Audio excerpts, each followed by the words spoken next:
Hello,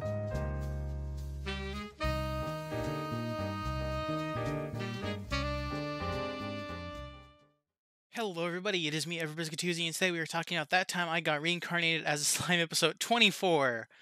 This episode takes place in the past. Wow. Totally odd.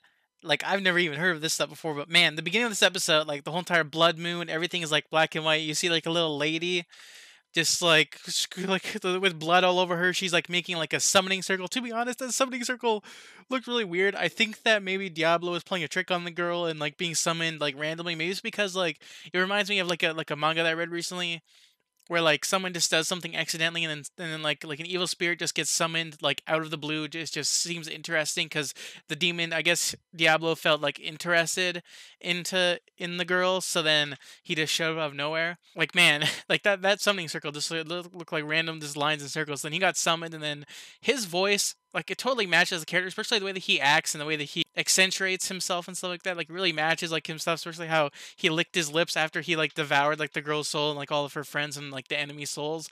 And I have no idea like if she wanted to like have other demons get killed. I think that it must have been other humans maybe.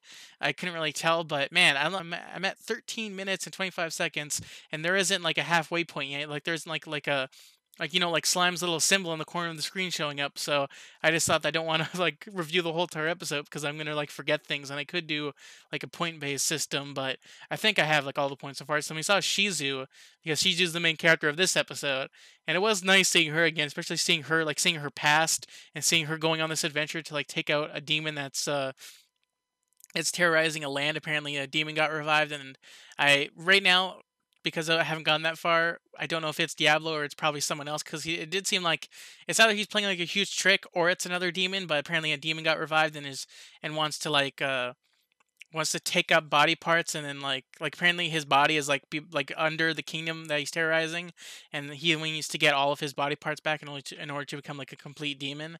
So then Diablo's there and Shizu's there, and apparently Shizu met up with another like friend there, and his design looks kind of weird how he has like a purple like harness thing around his chest. And then like at first when the kingdom's guards, like everyone was like felt weird about the request because they weren't able to leave a single room because they asked like all the adventurers to come in, and apparently all of the adventures in the room might have like lesser demons into them. And to be honest, I remember that lesser demon from the manga because that design looks similar to the one that Rimuru faced off against in the manga, which is kind of cool to see.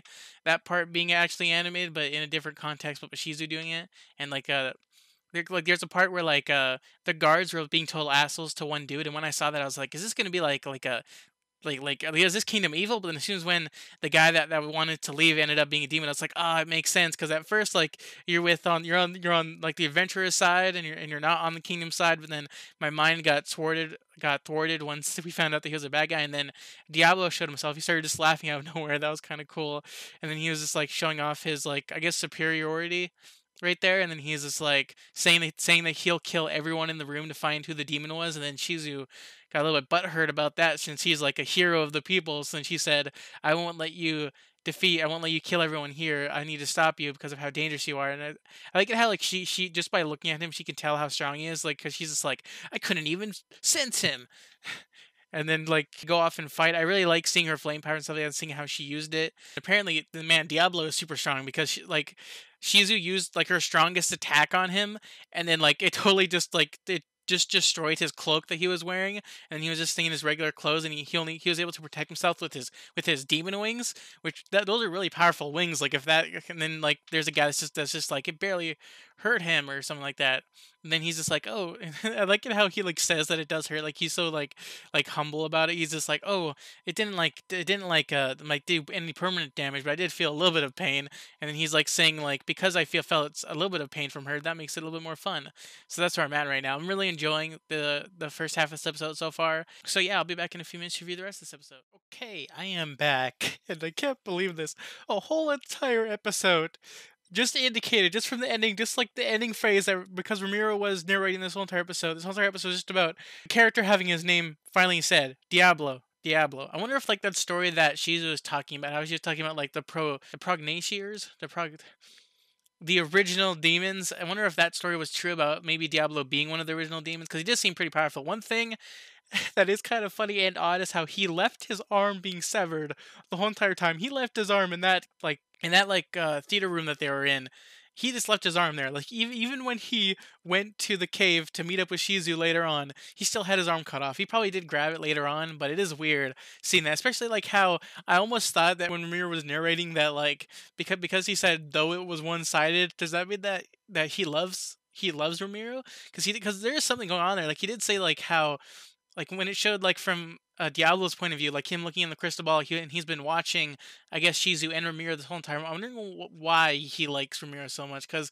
it seems like he like truly he is what you didn't say the final word. I really want to know what his, in fact, it must be because of like how much Ramiro has done, like even like seeing how, like, after the mid-credit scene, because the mid-credit scene did happen, like, so then after the Diablo ended up giving up the fight because he went to go and attack Shizu, but he ended up hitting her mask because he wanted to like kill her with in the head, because that seems like something that he really likes doing. It he has like creepy smiles when he goes for people's heads.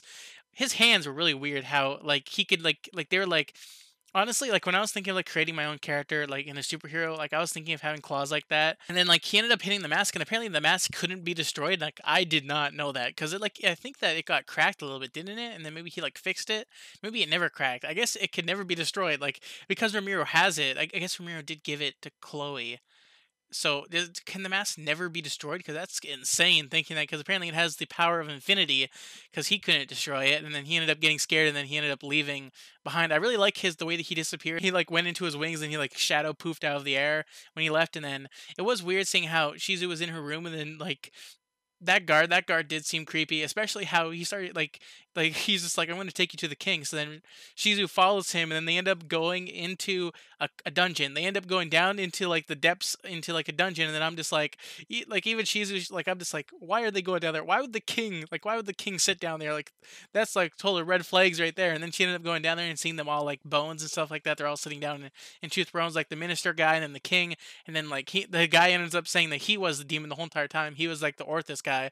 I like how like in the story it showed like a man and it showed a demon, but like in the man one, even though the demon, I guess it was weird how like I guess like he did, like when he turned into his demon form, he got red eyes and he did like grow horns. So he's sort of like a mixture of that picture that we saw like the knight killing like a bull demon thing. And then after that we saw how the fight was very one-sided. Like man, Orthos was so friggin' strong. Like he started choking out Shizu by the ending of the fight, because Shizu's like powers did nothing, and then she's just like, I can't defeat him with my power. I'm pretty sure that even if she was at full power when she was like fighting off against, if she didn't fight Diablo, I'm pretty sure that the fight still would have went off the rails. And maybe it would have been more even. Like, she ends up like deciding about whether or not she would like take off her like her mask, and then I didn't know that her mask. I know that the mask was able to conceal powers, but I didn't know that like she would be able to go on a rampage. Like I didn't know that it could mask her rampages. So then she ended up having to take off her mask in order to go on a rampage, and then she ended up. Then Diablo showed up out of nowhere, and apparently he was going around killing off all the people that had lesser demons in them, and like even killed the minister like easily, just stabbed him right in the head and then killed the king. I like it how like how how like the Orthos is just like, I could defeat you easily, you're lesser than me. And then Diablo just ends up like flash stepping right into him and choking him out. And then I like how it seems like he almost figured out who Diablo was, but then Diablo just killed him and then started smiling. And then the ending happened, which I did really enjoy the fight. I did really enjoy this whole entire episode. I thought it was pretty cool, even though that it was just about his name. The ending was just saying that that apparently they rewrote history, saying that Shizu. I think that, yeah, Shizu and a random demon defeated him. Maybe they like took out the part about Diablo defeating him, and they only said Shizu. Like Shizu took the credit. But it seems like all of the adventurers got money, because like Shizu's friend ended up having like a bag of money and was walking with her, and then he just ended up leaving. And then Shizu went on her adventure, and then apparently she was saying that she hopes someone takes care of him in the future. I like how she doesn't even think that she'll take care of Diablo in the future. She's like, I hope someone else does it, and then just walks away. That's kind of funny.